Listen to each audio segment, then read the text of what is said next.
let's talk a little bit real quickly about the Anglican Church. Okay. A lot's going on. I don't really care to talk about the politics behind it, but it's exciting what we're seeing that's going on. I mean, there's a lot of things that are happening that are really exciting. It is. Let's talk a little bit about that. And maybe your call to the Anglican Church, because you come from a different background. Yeah, we're here in Cumming, Georgia. Right. I grew up at a Southern Baptist church, like 30 minutes away. And so that was my upbringing, and actually really found the Anglican Church, this Anglican way of following Jesus, through wanting a connection with the past. Right.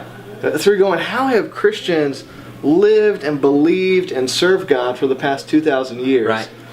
There's no need to reinvent the wheel. Right. Of course, we always need to change and contextualize for our new day. Right. But you know what? Let's not make the mistakes if we don't have to. Yeah.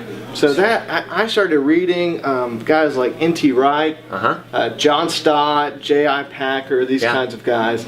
And I got to the point where all the guys I'm reading, I'm like, oh, wait a minute. They're all Anglican. They're all Anglican. Yeah. So I'm doing that, getting mentored through seminary. And a friend of mine who was my mentor there just looked at me one day and said, you do not want to go into the independent church world.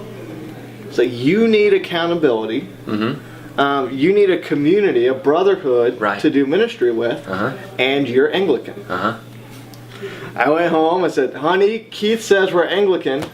She said, what's that? I don't know, let's Google it. Okay. And we did, and one of the churches was hiring. I still had a year left of seminary, but just shot my resume out. This is Christ Church playing? Yeah, I mean, shot it out on a lark. Interviewed the next day, and that was about 4 years ago. That's great. And you're there right now with Ken and Roseberry. Yep. That's great. Okay, so if people want to learn more about Anglican 1000, they should go to anglican1000.org. Yep. And they can follow Anglican 1000 on Twitter at Anglican 1000. Exactly. And they can follow you on Twitter at DL Adkinson. Yeah.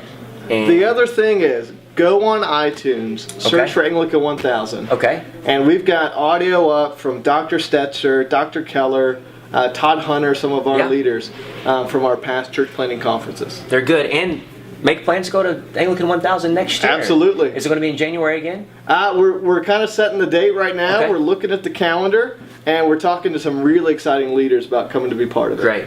Yeah. All right. Well, check out Anglican 1000. Thanks, Daniel. Hey, thanks, Paul.